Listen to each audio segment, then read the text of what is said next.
at sa mga kasama ko po dito sa loob ng panambahan.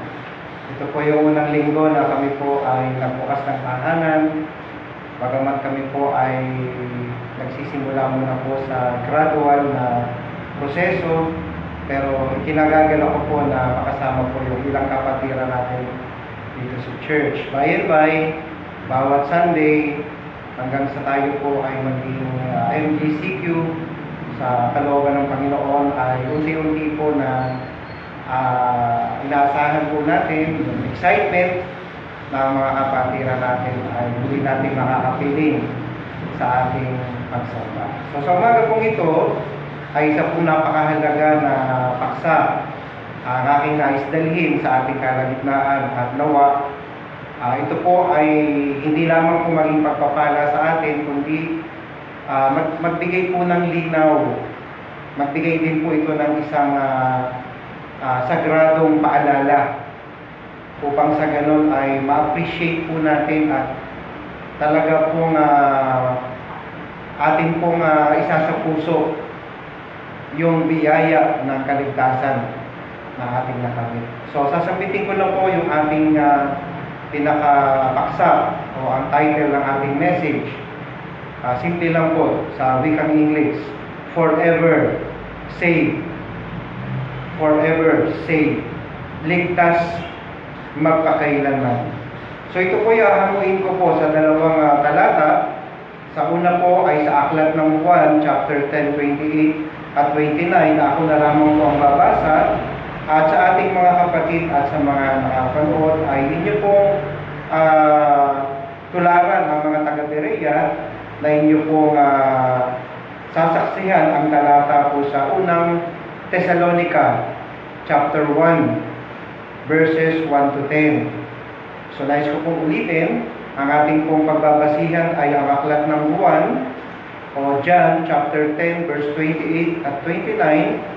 At sa inyo pong mga talatahawak na Biblia ay aking pong hinihiling na inyo pong tunghayan yung unang Thessalonica chapter 1 verses 1 to 10. So nais ko pong basahin muna po yung John chapter 10. Ito po ay aking pong life verse o salvation verse. Ito po ay isa sa mga talatang nagpapatibay po mga kapatid ng tinatawag nating kaligtasan na kay Kristo Jesus. John chapter 10 verse 28 and 29. Babasahin ko po sa wikang Tagalog. At binibigyan ko sila ng buhay na walang hanggan at hindi sila malilipol magpakailanman. Ni walang sinumang tao ang makakaagaw sa kanila sa aking kamay. Ibinigay sila sa akin ng aking Ama na higit na dakila sa lahat at walang makakaagaw sa kanila mula sa kamay ng aking Ama. Pagpalain po ng Diyos ang kanyang salita. Maya-maya po ay atin naman pong tutunghayan ang 1 Thessalonians chapter 1 na kasalukuyan po ay inyo pong buksan at ihanda. Bilang pasimula po mga kapatid, ano nga po ba ang basihan para tawagin tayo ay ligtas? Na tayo ay meron ng kaligtasan. Okay? Ang isang tumanggap kay Kristo ay pinangakuan ng salita ng Diyos na tayo ay maliligtas. Okay? Kadalasan po, kapag tinatanong natin ang mga nagsitanggap na sa Panginoon, bagamat bagong mananampalataya o matagal ng mananampalataya, ang kadalasan pong mga sagot sa tanong na ito ay tumutukoy doon sa mga natanggap o pinangahawakang mga pangako dahil kay Kristo. Gaya halimbawa, ang pangako na tayo ay pupunta ng langit. Pangalawa, yung pangako na tayo ay magkakaroon ng buhay na walang hanggan. At marami din naman ang pinangahawakan na tayo ay naging anak ng Diyos, ipinanganak ng Diyos. Sa katuruan po ng mga Baptist, meron po tayong isang slogan o isang doctrine na ayon dito sa tinatawag na itong kaligtasan. Na kaligtasan nating natamo, kailanman ay hindi na mawawala. Ang tawag po dito sa English, once saved, always saved. Kapag tayo ay naligtas, tayo ay mananatiling ligtas. Sinearch ko po ito sa Google, napakarami pong mga kanya-kanya kaisipan. Nakita ko po na talagang kung meron man pong isang pananaw sa mga grupo ng reliyon na naniniwala sa Biblia, ang Baptist ang pinaka-prominent, pinaka-nangungunang pinangahawakan nitong katuroan ito. Once saved, always saved. Kaya po malapit yung title ng paksa natin ngayon, Forever Saved. Babanatsin ko po ito mga kapatid sa pamamagitan ng patotoo ng mga nakapakinig, yung mga mananampalataya doon sa lugar ng Thessalonica, para lalo po nating maunawaan yung kaligtasan binabanggit ng Biblia. So, 3 bagay lang po ang aking pong tutunghayan o bibitiwang mga katotohanan na may kinalaman sa salitang kaligtasan ito. So, simulan na po natin. Pwede po kayong kumuha ng ballpen para po kung sa kabila ng mabilis po yung aking pagbubukas ng mga talata, ay sundan na lamang po ninyo. Pag mayroon po kayong time, muli nyo pong balikan upang inyong matunghayan ang mga talata po nito. Okay? 3 bagay po. Umpisahan po natin sa una. Paano po natin maunawaan ang katagang once saved, always saved? Una po, number 1. Ang kaligtasan ay isang katiyakan. Ang kaligtasan ay isang katiyakan. Nais ko pong bigyan ng lundo yung salitang katiyakan. So, 3 talata po at maaaring magdagdag pa ako.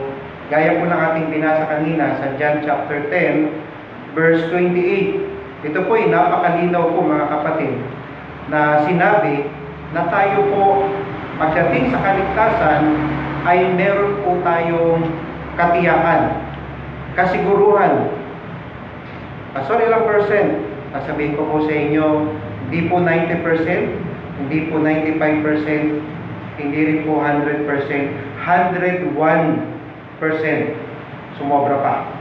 Ganun po tayo katiyak. Ganun po ang pagsasabi ng salita ng Diyos na ang isang tumanggap sa Panginoon ng buong puso bilang Panginoon at tagapagligtas ay binigyan po ng katiyakan ng kaligtasan. Amen po ba? Kung amen kayo, sana marinig ko. No? So sabi po sa John chapter 10 verse 28, binibigyan ko sila ng buhay na walang hanggan.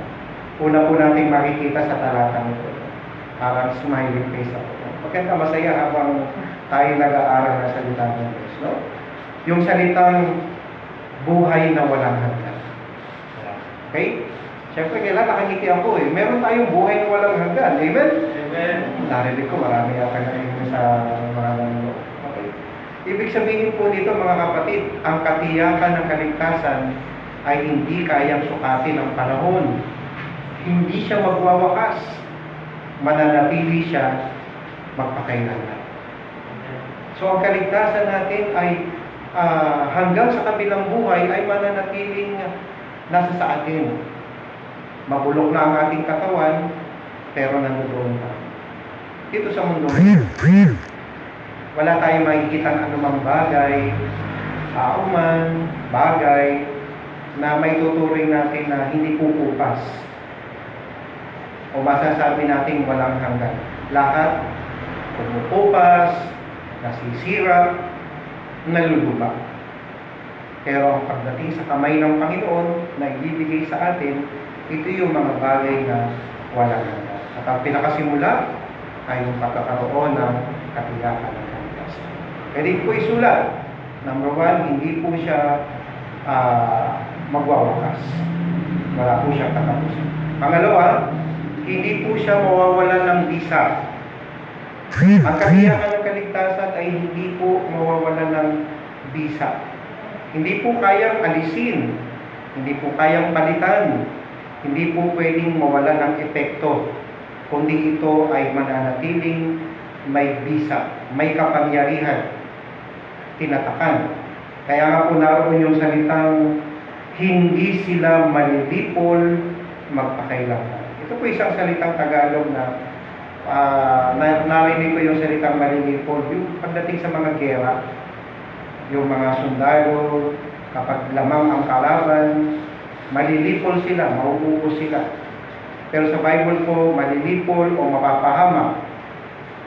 Ang ibig po sabihin mga kapatid, kailanman po yung ating kinatatakutan na kapag tayo namatay, saan patutungo ang ating kaluluwa, hindi na po tayo magkakaroon ng katatakutan, tayo'y mapapahamak sa lugar ng impyerno.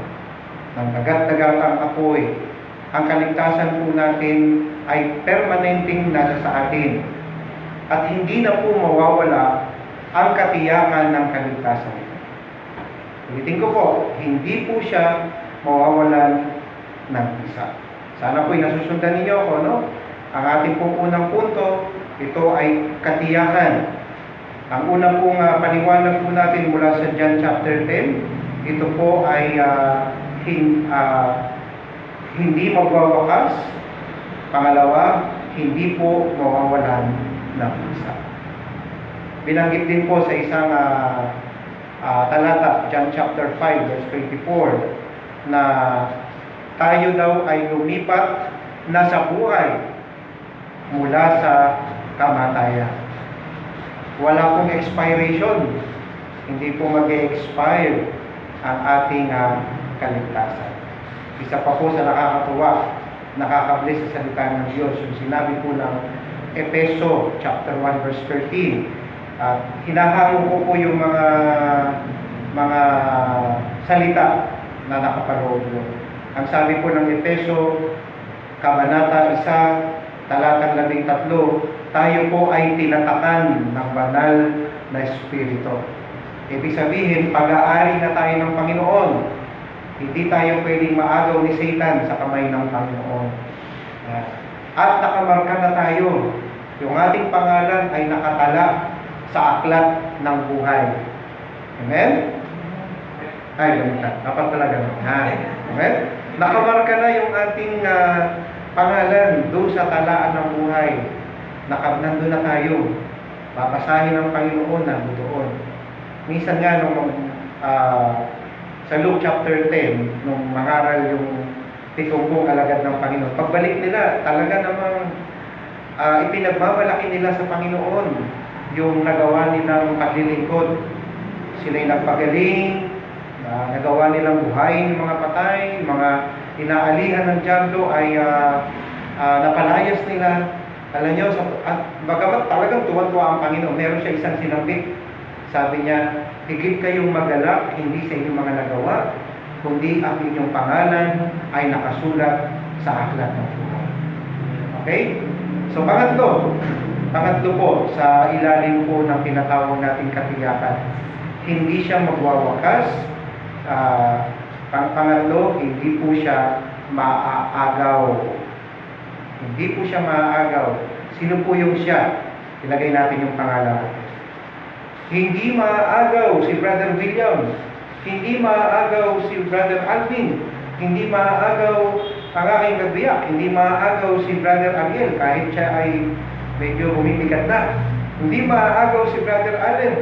Hindi maaagaw Mr. Edna. Hindi maaagaw ang iba pang mga kapatiran natin.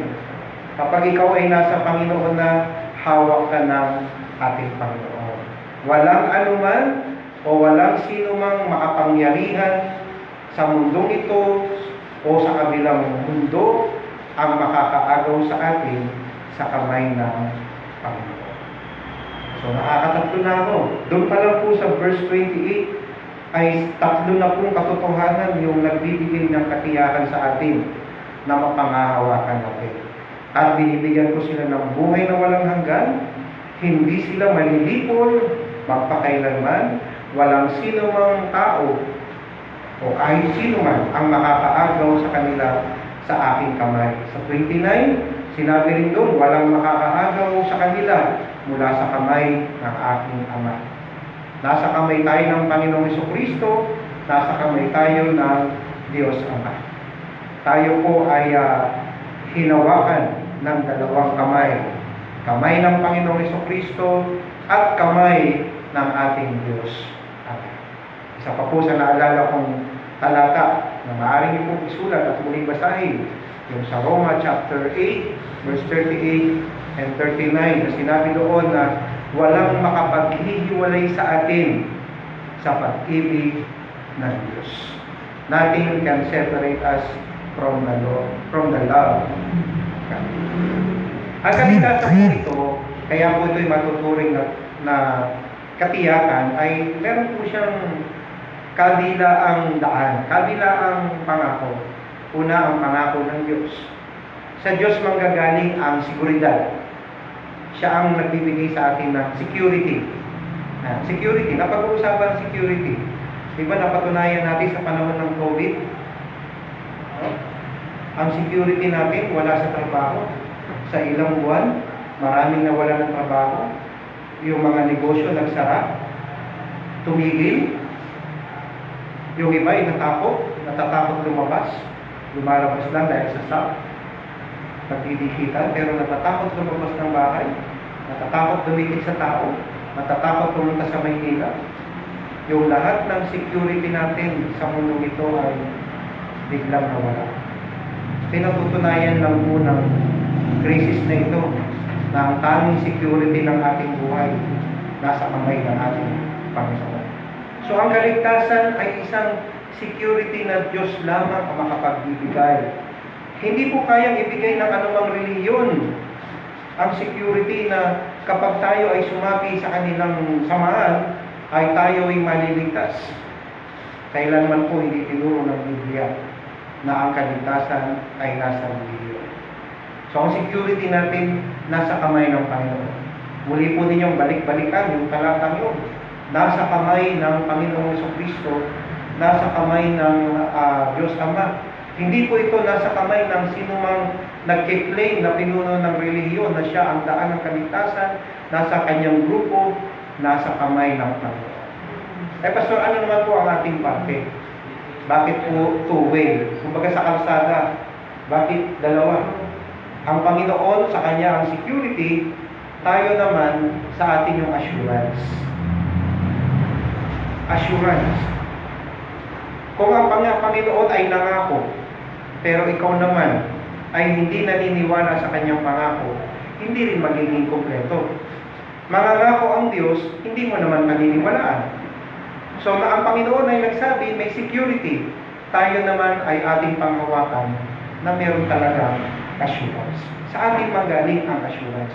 Ibibigay ng salita ng Diyos ang assurance o kasiguruhan o katiyakan, ibibigay natin yung pagtitiwala. Yun ang tinatawag na assurance. O bakit may assurance ka ng salvation? Kasi ako'y nang humawak, pinanghawakan ko ang pangako ng Panginoon. Okay, sa Diyos ang security, sa atin naman, magkakaroon tayo ng assurance. Okay, ikaapat sa ilalim po ng katiyakan. Balikan po natin isa-isa muli. Yung number 1, hindi magwawakas. Number 2, hindi mawawala ng visa. Number 3, hindi maaagaw. Number 4, hindi matutumbasan. Hindi matutumbasan. Sabi po sa unang Pedro, chapter 1, verse 19, ang kaligtasan nito'y nakamit dahil sa mahalaga o precious, the precious blood of Christ. Sabi po sa 1 Corinthians chapter 6, verse 20, sulat niyo na lang po, binanggit po doon na ang ating kaligtasan, we are bought, tinubos po tayo with a price. Sobrang laki ng halaga yung binayad. Dugo ng Panginoong Jesucristo, sakripisyo ng Panginoong Jesucristo, kamatayan ni Kristo sa Diyos, sa krus, So wala pong makakatumbas nun. Kahit po sino ang tao ay gumaya at ipako sa krus, hindi niya mababayaran yung ating kaligtasan. Tanging ang Panginoon. Pag sinabi kong precious, kahit ito po ay auction, walang halagang pera. Walang halagang pera. Siguro, nag-flashback sa isip ko yung sinabing aanin mo ang lahat ng yaman ng mundo kung ito'y mapapasa'yo, pero mapapahamak naman ang iyong kaluluwa. Ano po ibig sabihin nun? Ang ating kaluluwa ay sobra pong mahal. Sobra pong mahal. Pero ang nakapagbayad ng ating kaluluwa upang maligtas ay ang mas higit na sobrang mahal, ang dugo ng ating Panginoong Jesucristo. So, wala pong kayamanan sa lupa o anumang kakayanan ang tao na makakapantay nito. Efeso 2:8-9. Ang sabi po dito mga kapatid, tayo ay naligtas sa biyaya ayon sa pananampalataya at hindi sa ating mga gawa. Okay? Number 5, hindi po ito pangkaraniwan. Hindi po ito pangkaraniwan. Bakit po hindi pangkaraniwan? Hindi po ito normal. Ito po ay supernatural. Hindi po ito kayang kopyahin ng tao. Hindi po ito pwedeng gayahin ng tao. Sabi po sa chapter, ito maaaring basahin natin ng dahan-dahan. So, buksan po ninyo sa John chapter 1, verse 12 and 13. John chapter 1, verse 12 and 13. Wag na lang. Sila na lang. John chapter 1, verse 12 and 13. Datapot ang lahat ng tumanggap sa Kanya ay binigyan niya ng pakamahalaan na maging mga anak ng Diyos. Sila ay ang mga sumampalataya sa Kanyang pangalan.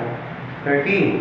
Ipinanganak sila hindi sa dugo, ni sa kalooban ng laman, ni sa kalooban ng tao, kundi ng Diyos. Sinabi po doon na ang pagiging anak ng Diyos ay isang karapatan. Ito po ay pamana ng Diyos mula sa kalangitan. Hindi po ito nagmula sa kalooban ng tao, kundi ito ay nagmula sa kalooban ng Diyos. Ano mang mga biyayang walang hanggan at di karaniwan ay nagmumula lamang sa Diyos na walang hanggan. Napansin niyo yung verse 13? Hindi raw ito sa dugo, hindi sa kalooban ng laman, hindi sa kalooban ng Diyos, ng tao, kundi ng Diyos. Bakit ko po binibigyan ng ilang sandali, mahaba-habang pagpapaliwanag? Kuminsan po mga kapatid, mas magandang manariwa sa ating mga tumanggap na kay Kristo kung gaano tayo kapalad na tayo ay naabot ng salita ng Diyos. Kuminsan po, marami pa rin po sa kabila ng matagal ng mananampalataya, ay nagdududa pa rin kayo. Nagdududa pa rin tayo sa ating nakamit o nakamong kaligtasan. Ayan po, ang tao nagbabago damdamin, pero ang Panginoon, ang kanyang salita, kailanman ay hindi nagbabago. Ano mang mga talatang aking sinabi, binasa, binuksan at sinambit, ito po ay galing sa Panginoon. Kaya ito po ay masasabi natin katotohanan at hindi kasinungalingan. Kaya po, sulat po yung mga talatang binanggit natin. Ang una po nais nating puntuhan, ang kaligtasan ay isang katiyakan. Okay? So doon po nakapaloob yung 5 katotohanan na mga bagay na nakapaloob sa katiyakan ko. Ito'y hindi magwawakas, hindi mawawala ng bisa, hindi maaagaw, hindi matutumbasan, at hindi pangkaraniwan. Punta po tayo sa pangalawang punto. Okay, pangalawang punto. Ang aking mga binanggit kanina ay mga bagay na nung ating tinanggap ang Panginoong Jesucristo, ito ay ipinagkaloob niya. Minsan po kapatid, meron akong nabasang aklat na nagsasabi na noon daw tayo sumampalataya kay Kristo. Sabihin na natin kung anong petsa yung natatanda ninyo o saan lugar. Ako po ay tumanggap noong April 28, 1988. Ako'y namangha nung nabasa ko yung aklat nagsasabi, bukod sa tayo na ligtas, ay meron pang hindi bababa sa 50 katotohanan na mga nangyari sa atin na sabay-sabay nung tayo tumanggap. Ako ay hindi ko pa kasi alam noon. Ang alam ko lang, naligtas ako'y pupunta ng langit, may buhay na walang hanggan. Pero inisa-isa po yung mga nangyari. Napakarami pa ng biyaya ng Panginoon na binuhos. Doon pa lang sa araw na yun na tumanggap tayo sa Panginoon. Alam niyo, isa pang maganda na pumasok sa isip ko. Sabi sa Luke 15, kapag may isang tumanggap sa Panginoon sa araw na yun, na naligtas, ang mga anghel sa kalangitan, nagbubunyi sila. Nagpipista sa langit sa isang kaluluwang naligtas. Sa Luke 15, isang tupang nawala, hinanap, nung matagpuan, nagkasiyahan sila, tinawag niya yung kanyang mga kapitbahay, mga kaibigan, magsaya kayo, natagpuan ko yung nawawala kong tupa. Ganon din daw sa langit. Kaya po sa araw na ito, may maliligtas, may tatanggap ng dugo sa ating Panginoon. Nais kong sabihin sa iyo, kaibigan, kapatid, magkakasiyahan sa langit at marami kang tatanggap yung biyaya at ikaw ay magkakaroon ng katiyakan ng kaligtasan. Sa pangalawang punto po, ang kaligtasan ay isang katungkulan. Huwag po nating isipin na ang kaligtasan ito ay yung naganap na nakalipas. Okay, Pastor, naalala ko yung aking kaligtasan. Naalala ko yung 10 taon na nakakaraan nang ako'y tumanggap sa Panginoon. Naalala ko yung 2 taon na nakakaraan ako'y tumanggap sa Panginoon. Naalala ko yung nakaraang taon na ako'y tumanggap sa Panginoon. Naalala ko nung una akong inibitahan sa church at nakapakinig ako ng mensahe ng Panginoon. Huwag po natin tingnan na ang kaligtasan ay mga bagay na nakalipas na. Konektado po ito mga kapatid at meron po itong kaugnayan sa ating pamumuhay sa kasalukuyan. Kung meron kang natanggap na isang napakagandang pribilehiyo, di ba dapat makita sa atin kung paano natin ina-appreciate ang pribilehiyo? Kunwari, 10 taon ka naghahanap ng trabaho, wala kang matagpuan, nagugutom ka na, ang pamilya mo, meron biglang nag-alok sa iyo ng trabaho. Hindi niya sinabing maghanap ka ng mga NBI clearance, maghanap ka ng kumpletuhin mo, dokumento mo. Hindi niya tinanong kung anong natapos mo sa kolehiyo. Nung makita niya na kailangan mo ng trabaho, sabi niya, sige, tanggap ka na. Hindi ka pa nag-a-apply, tanggap ka na. Di ba, mamahalin mo yung trabaho yun kasi binigay sa iyo dahil sa habag sa atin. Di ba? Yung iba, kakaroon ng trabaho, umaalis, inilipat kasi meron silang pinag-aralan. At pag umalis ako dito, hanap ko ng mas malaking sweldo. Natututunan nating mahalin ang isang trabaho na alam natin kung di sa biyaya ng Diyos na hindi tayo kakaroon. Ganun din po mga kapatid. Kung pinahahalagahan natin yung kaligtasang natamo natin at napabilang tayo sa pamilya ng Diyos, bakit po sa panahong ito, hindi na malaman ng tao, hindi na malaman ng mundo, hindi na malaman ng sino man kung sino yung totoong Kristiyano at kung sino yung Kristiyano lamang sa pangalan. Bakit po? Kung minsan, kung sino yung hindi Kristiyano, siya yung nakikitaan ng kabaitan, siya yung nakikitaan ng kabutihan, siya yung makatao, siya yung sensitibo sa pakiramdam sa iba. Pero kung sino po yung nagsasabing Kristiyano, ligtas na, hindi naman po nakikita sa buhay na nanatili sa kasalanan. Bakit po nagkakaganon? Hindi na po mapag-iba kung sino yung totoo. Minsan nga po, artista, umaawit ng Christian song. Yun pong Kristiyano, inaawit worldly song. O paano po nangyari bumaligtad? Yung wala sa Panginoon, pinupuri ang Diyos. Yung nasa Panginoon, nagbumura. Marumi ang salita, marumi ang isip. Mapagtanim ng sama ng loob, mapagtanim ng galit, at kung ano-ano pa. Kung ano po yung ating identity, dapat makita natin, may makita sa buhay. Kung tayo nagsasabing tayo ay Kristiyano, pangalawa kong nais kong tukuyin, ang kaligtasan ay isang katungkulan. Oo, binigyan tayo ng katiyakan pero hindi lang po ito pang nakalipas. Idudugtong natin yung kasalukuyan nating buhay na tayo po dapat ay merong katungkulan na ipakita, ipahayag sa harap ng Panginoon, sa harap ng mga tao, mananampalataya man o hindi, na katotohanan tayo ay ligtas na. At ito dapat ay makita sa ating buhay. So ano po yung mga dapat kasalukuyan na dapat pong makita sa atin? Mga kapatid, ako po nagsasabi sa inyo, kung ano po yung ipinamumuhay natin ngayon sa kasalukuyan, lalo na tayo nagsasabing tayo'y ligtas na at may katiyakan na, ito po ay may epekto pagdating po sa pagharap natin sa ating Panginoon. So mga kapatid, ito po, tutunghayan na po natin yung 1 Thessalonians. Ano po ang mga kasalukuyang nakikita na ibinigay na halimbawa ng mga kapatiran sa Thessalonica? Okay? Ano po yung mga binago ng Diyos sa kanilang buhay mula nung tinanggap nila si Kristo bilang tagapagligtas?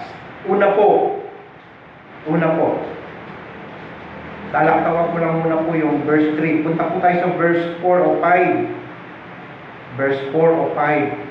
Alam namin, mga minamahal na kapatid, na kayo ay hinirang ng Diyos. Ito'y sapagkat ang aming ebanghelyo ay hindi dumating sa inyo sa salita lamang. Subalit ito'y dumating sa kapangyarihan din naman at sa banal na Espiritu at sa lubos na katiyakan. Ayun, ano? Kita niyo yung salita katiyakan? Alam din ninyo kung anong uri ng mga tao kami sa inyong kalagitnaan para sa inyong kapakanan. Dito po makikita natin, mga kapatid, binago ng salita ng Diyos, binago ng ebanghelyo, nung sila'y nakapakinig, binago po yung kanilang puso. Binago ng Diyos ang kanilang puso. Meron na silang puso, binago pa ng Diyos ang kanilang puso. Si David nag-pray, create in me a clean heart. Nilinis ng Panginoon ang puso ng isang tao. Ang puso ng isang makasalanan na tumanggap sa ipinangaral na ebanghelyo ni Kristo, binuhay yung patay na espiritu at binigyan siya ng binagong puso. A new heart.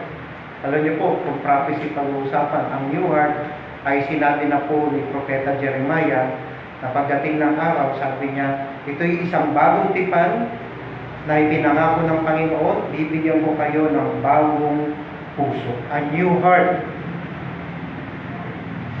Mababago pala ang puso. Ang kaligtasan mula sa Diyos ay makapagpapabago ng isang puso. Ang Thessalonica po ay isang maliit na bayan na bagamat hindi masyado nating alam yung storya nito, pero ayon doon sa verse 10, sila po ay mapagsamba rin sa Diyos-Diyosan. Marami silang mga idolo. Kapag sila ay may idolo, ibig sabihin naroon yung kanilang puso. Gaya ng sinabi sa Mateo, kung nasaan ang iyong kayamanan, naroon ang iyong puso. Pero makikita natin, binago ng Panginoon yung puso ng mga taga-Thessalonica. Makikita natin dito sa verse 5 na talagang binuksan nila yung kanilang sarili sa salita ng Diyos. At hindi lang ito sa salita lang. Hindi siya pumasok sa kabilang tainga at lumabas sa kabila. Talagang pumasok sa kanilang puso ang salita ng Diyos. Hindi lang ito naging salita. Kahit po sa mga service, inaabot tayo ng isang oras kung isa magsalita. Meron pang Bible study. Pero yung iba, 5 taon na, hindi pa rin naunawaan yung salita kasi hindi nakakapasok. Pero sa isang nakikinig, sa isang tumatanggap, talagang napasok sa puso mo, sa isip mo, salita ng Diyos. At ikaw ay bibigyan ng binagong puso. Pangalawa, binago rin ng Diyos ang kanilang buhay. Ito po'y makikita natin sa verse 3. Dahil sa bukas na ebanghelyo, binago ng Diyos ang kanilang lakad o gawin. Ano po ito? Sa verse 3. Naaalala ni Pablo yung kanilang buhay ngayon. Inaalala namin walang patid sa harapan ng ating Diyos, Ama, ang inyong gawa na bunga ng pananampalataya, ang inyong pagpapagal na may pag-ibig at pagtitiis na may pag-asa sa ating Panginoong Kristo. Ganda sa Tagalog. Ano yung mga naging gawin nila ngayon? Meron na silang bunga ng kanilang pananampalataya. Pangalawa, meron na silang pagpapagal na bunga ng pag-ibig. Yung pag-ibig nila makikita doon sa kanilang mga pagpapagal. Okay? Sabi nga sa English, ito ay work of faith, labor of love, at pangatlo, patience of hope. Meron na silang pagtitiis na may pag-asa. Napakadali po unawain yun. Hindi po ba ang tawag doon? Binago ng Diyos yung kanilang lakad, yung kanilang gawin. Meron na silang pananampalataya, may bunga, meron na silang pag-ibig, may pagpapagal, meron na silang pag-asa na may pagtitiis. Hindi po ba matatawag na buhay yun? Yun yung 2 Corinthians 5:17. Ang sino mang na kay Kristo, ang mga dating bagay ay lumipas na, narito siya'y naging bago. Amen? Amen. Yun, sa pangat. Amen. Yan. Pangatlo, binago sila dahil tinahanan sila ng banal na Espiritu. Ano po yung binanggit sa tayo? Dumating sa kapangyarihan din naman at sa banal na Espiritu. Pumasok ang banal na Espiritu. Ano ba ang bunga ng banal na Espiritu? Sa Galatians chapter 5, 22 and 23. Ano yung number 1 na bunga ng banal na Espiritu? Wisdom ba? Katalinuhan? Ability? Kagalingan? Talento? Ang number 1 na bunga ng banal na Espiritu is love. What is the greatest commandment? Love the Lord your God with all your heart, etc. Ano yung second greatest commandment? Love your neighbor even as you love yourself. Love. Hindi siya inilagay sa pang-siyam, pang-walo, number 1 siya. Sabi ng 1 Corinthians 13:13, merong tatlong bagay na nananatili, but the greatest is love. Diba? Dahil sa banal na Espiritu, umiral ang totoong kahulugan ng pag-ibig. Pastor, anong klaseng pag-ibig ito? Ito tinatawag na pag-ibig na mula sa Diyos. John 3:16, pag-ibig ang dahilan, kaya si Kristo ay isinugo ng Panginoon. For God so loved the world. Minahal ba niya tayo dahil mabuti? Minahal tayo sa kabila ng tayo makasalanan. Kung tayo ay minahal ng Diyos sa kabila ng tayo makasalanan, magmamahal din tayo dahil sa banal na Espiritu. Itong Thessalonica, kapatid, kung alam niyo ba ang storya nito, hindi ito plano ni Pablo puntahan sa kanyang pagmimisyon. Meron siyang gustong puntahan, pero banal na Espiritu ang nag-guide sa kanya para makarating sa Macedonia at isa sa mapuntahan niya ay ang lugar na ito. Bakit? Nais ng Diyos abutin ni Pablo ang lugar na ito. At hindi madali yung kanyang ministry dito. Marami ang sumasalungat sa kanya, pero nagtagumpay siya. Bakit? May bunga ng banal na Espiritu eh. Mahal niya yung gawain, mahal niya yung ministry na binigay ng Panginoon, yung pagmimisyon niya na ginabayan ng banal na Espiritu. Dahil doon, yung kanyang naabot, mga nagmamahal din. May bunga rin ng banal na Espiritu. Kaya po mga kapatid, sa ating mga kapatid sa MDC, sa Giginto at sa Pandil, yan po ang isa sa sukatan. Nakikita po sa ating kasalukuyan na meron tayong binagong puso. Ano yung number 2? Binagong puso, binagong buhay, at binago ng banal na Espiritu. Pang-apat, meron po tayong binagong pananaw. Verse 6 and 7. Sundan po ninyo ako. At kayo nagsikulan sa amin at sa Panginoon nang inyong tanggapin ang salita sa matinding paghihirap na may kagalakan mula sa banal na Espiritu. Dahil dito, naging huwaran, modelo, naging example kayo sa lahat ng mga mananampalataya sa bayan ng Macedonia o sa probinsya ng Macedonia at Achaia. Ano yung binagong pananaw? Ang pananaw ko yan yung magiging prinsipyo mo na ipamumuhay mo. Okay. May prinsipyo ang mundo Ano yung prinsipyo ng mundo? Ang hindi lumingon sa pinanggalingan, sa pinanggalingan, kung malalim, kung matinig ay malalim. Diba? Mga gano'n, no? Nagkaiba, no? Pananaw yun, tapos yung pinamumuhay mo. Ito maganda. Ito maganda sa Thessalonica. Ang una nilang naging modelo ay ang Panginoon. Ayan. Bakit nga ba ang Panginoon nagugutos? Siyempre, ang Panginoon, gusto niya siya ang ating maging tularan. Sabi nga ng Ephesians chapter 4, kaya po tayo Kristiyano kasi tinutularan natin ang gawin, lakad, pananalita, pamumuhay ni Kristo, lalo na nung siya'y nagkatawang tao. Diba? Kristiyano, tagasunod ni Kristo, sumusunod, tumutulad, namumuhay ayon sa pamumuhay ng ating Panginoon, ng ating Panginoon. Kaya nga, sabi nga ni Jesus, ang nakakakita sa akin ay nakakakita sa Ama. So pag tinularan natin ang Panginoong Kristo, tinutularan din natin ang ating Diyos Ama. Kaya kung patungo tayo sa paglago, unti-unti po tayo nagmamature. Kasi ang tinutularan natin ay isang perfect na model. Isa pa po maganda rito, yung pagmamahal ni Apostol Pablo at ang mga kasama niya sa gawain ng Panginoon, naging modelo rin sila bilang mga tagapanguna, bilang mabuting pastol. Talagang inalagaan nila. Hindi lang nila tinuruan, kundi inalagaan nila. Ano naging result? Naging resulta. Result. Bisaya. Dahil tinularan nila ang Panginoon at meron din silang tinularang tao, isang good model, si Apostol Pablo po yun, naging good follower. Nagpasakop sila sa mabuting pamamahala ni Apostol Pablo, sa mabuting halimbawa. Alam nyo sa chapter 2, anong klaseng pastor si Apostol Pablo?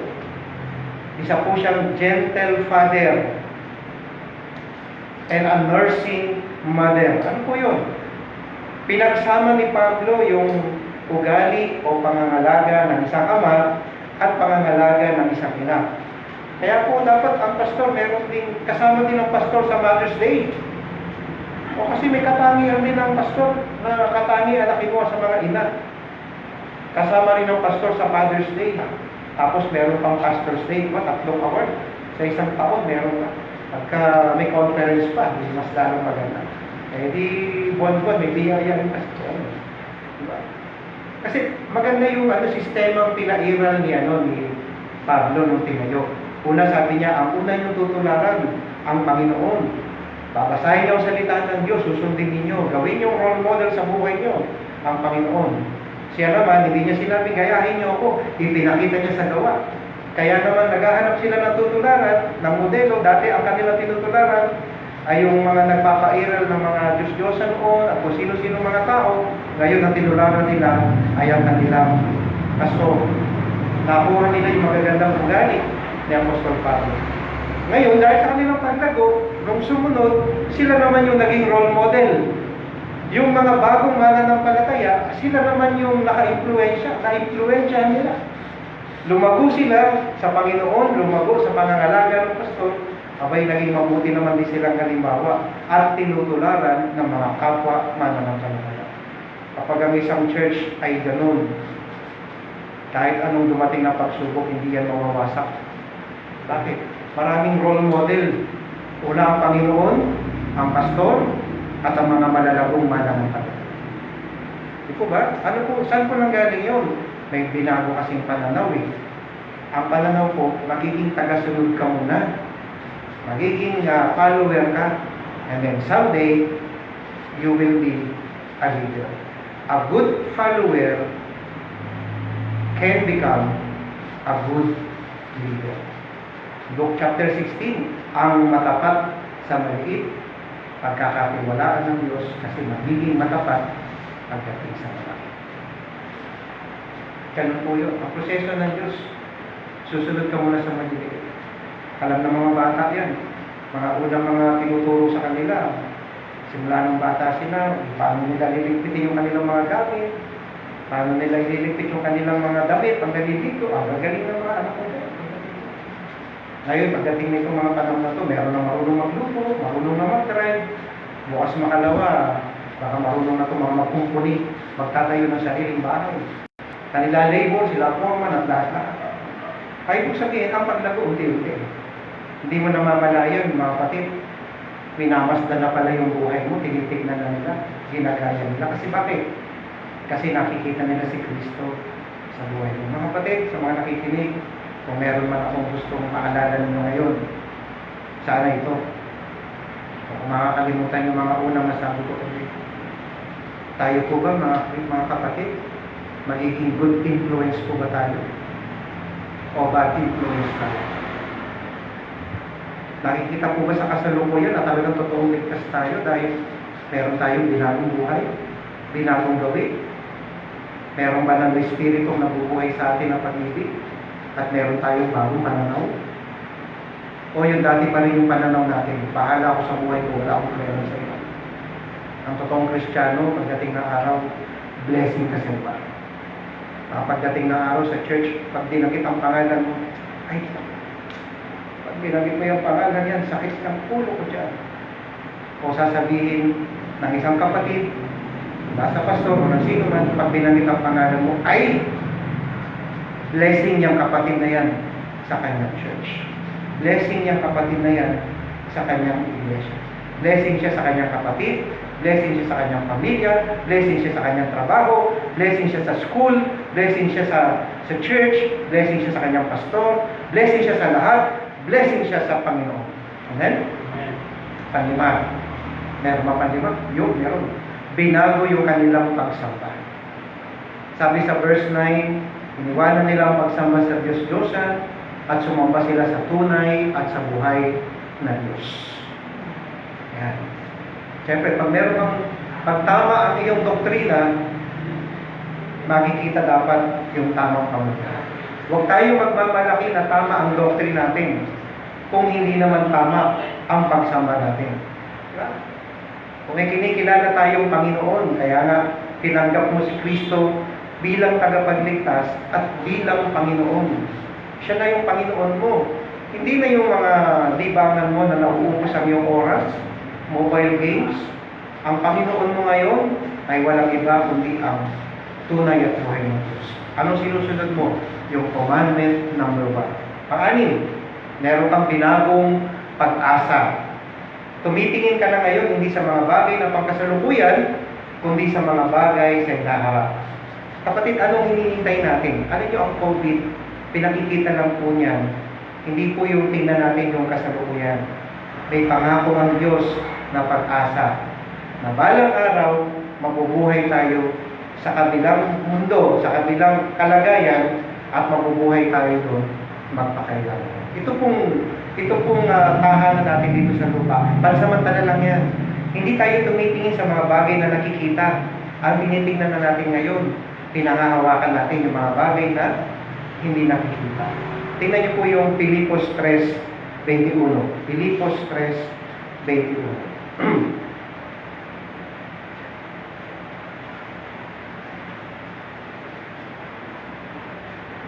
20 and 21.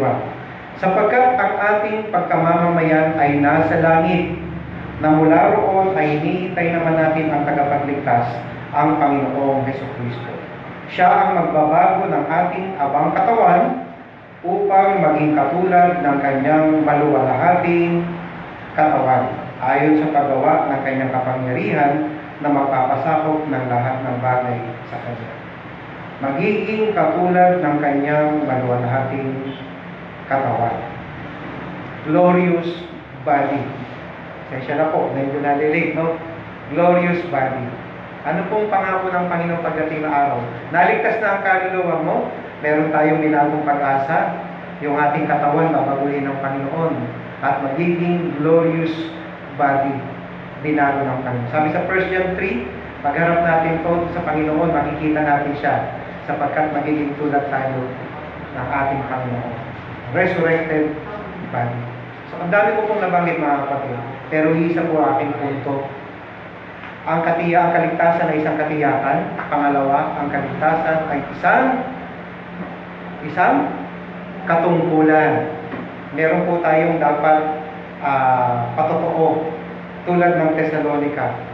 Sinundan natin ang Panginoon, tinularan natin yung ating mga leader. Isang araw tayo din tinutularan na ng mga kapwa natin. Sa panghuli, dito po ang magwawakas. Ang kaligtasan po ay isang karangalan. Isa pong karangalan. Kung ang pagkakaroon ng katiyakan ay ito yung nagtakda ng ating magiging destiny. Nakatakda na talaga tayo. Isang araw pag tayo inuwian ng buhay o na-rapture, sa langit tayo pupunta. Ngayon itong katungkulan naman, ito yung ating duty. Ito ang ating duty. Yung karangalan, ituring natin ang kaligtasan ay isang karangalan pagdating ng araw sa inaharap. So ito po ay isang nagbibigay sa atin ng delight, isang katuwaan bilang isang Kristiyano. At pagdating din ng araw, napakaganda, haharap ka sa Panginoon na meron kang dignity, meron kang karangalan. Bakit? Yun na yung katuparan sa wakas ng lahat ng pinangako ng Panginoon na bunga ng kaligtasan. Doon natin makakamit ng lubusan yung lahat. Kaya aking pong panawagan, pangungusap sa mga kapatiran, sa mga nagsasabing Kristiyano, kung ikaw ay nananatili sa kasalanan, tapos pinangahawakan natin itong katuruan ito, once saved, always saved. Kapatid, ako po nagsasabi, huwag niyo pong abusuhin ang katuruan ito na dahil tayo ay pinangakuan na ng kaligtasan, tayo ay binigyan ng laya na mamuhay ka pa sa kasalanan dahil sa paniniwala mo, dahil sa paliwanag sa iyo, the once saved you are always saved. Sa halip na makatulong to sa iyo sa ikabubuti ng iyong pagkatao, na natili ka sa kasalanan. Huwag mo sasabihin, pwede na ako mamuhay sa kasalanan sapagkat hindi na mawawala ang kaligtasan natin. Ang sabi po ng Romans 6 chapter 1 hanggang sa 4, kung ikaw ngayon ay nakiisa na kay Kristo, lumakad ka na may bagong lakad. Ang katwiran ng iba sa Romans 6 verse 1, nakita ni Pablo, ako'y ligtas na, nananagana na ang biyaya, pwede na akong mabuhay sa kasalanan kasi ligtas na ako. Hindi po ganun mga kapatid ang tinuro ng salita ng Diyos. Kung tayo ay kinumbinse, pinagtinuruan, malinaw na tinuro sa atin na we are forever saved, once saved, you are saved, pakita natin sa paglakad. Marami po mga kapatid ngayon, nakumbisi sa ganito. Pwede na siyang lumakad sa kasalanan, pwede siyang manatili sa kanyang mga buhay, kasi ligtas na siya. Ano po sinabi ng 1 John 1:6? 1 John 1:6.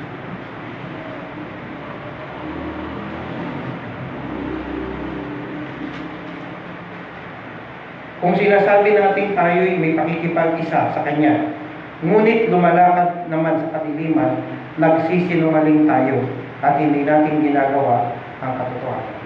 Kung sinasabi mo ikaw ay nasa Panginoon, ligtas ka na, nasa liwanag ka na, pero lumalakad ka sa dilim, ang sabi ng Bible, sinungaling ka. Sinungaling ka. Nagmamaskara ang Kristiyano, pero ang buhay mo nabubuhay sa kabulukan, sa kadiliman. Ginagamit mo yung itinuro na ikaw ay saved, you are forever saved, pero ginagamit mo ito sa maling katwiran. Wala kang pinagkaiba sa isang ginagamit mo ang pangalan ng iyong ama, ginagamit mo yung influensya niya, pero ginagamit mo sa mali, sa halip na sa tama. Sa halip na lalong makilala ang iyong ama, na siya'y dakila, baka pagdating ng araw, sabihin pa sa iyo, sino kaya ang ama niya? Bakit hindi siya naging tulad ng kanyang ama?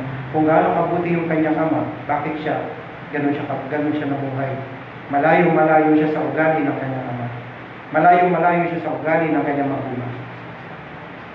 1 John chapter 3, verse 9. Malapit po sa huli yun. 1 John chapter 3, verse 9.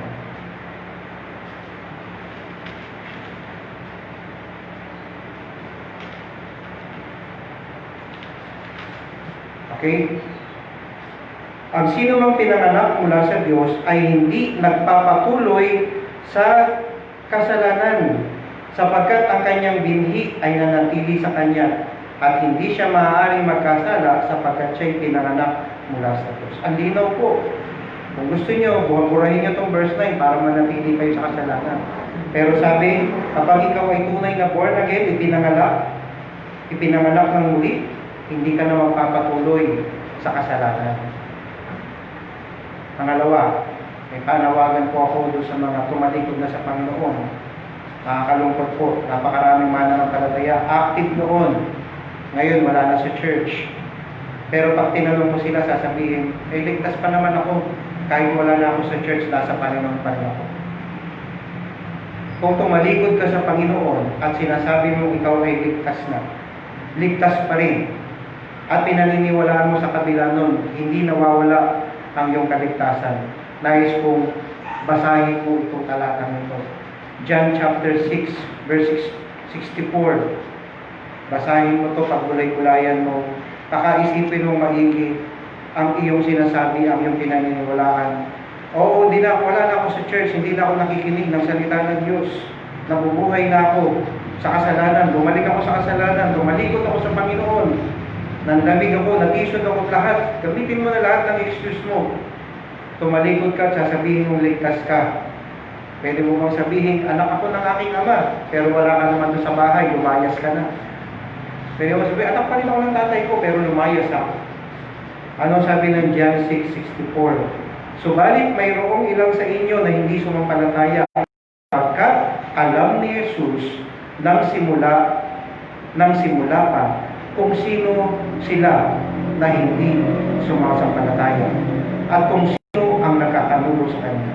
Tandaan po natin, alam ng Panginoon sa umpisa pa lamang, mula sa ikaw ay nakinig, umattend ng church, kung sa Panginoon ka talaga. Kasi ang tunay na anak ng Diyos, ang tunay na ligtas, nagpapatuloy, hindi tumatalikod. 1 John chapter 2, verse 19.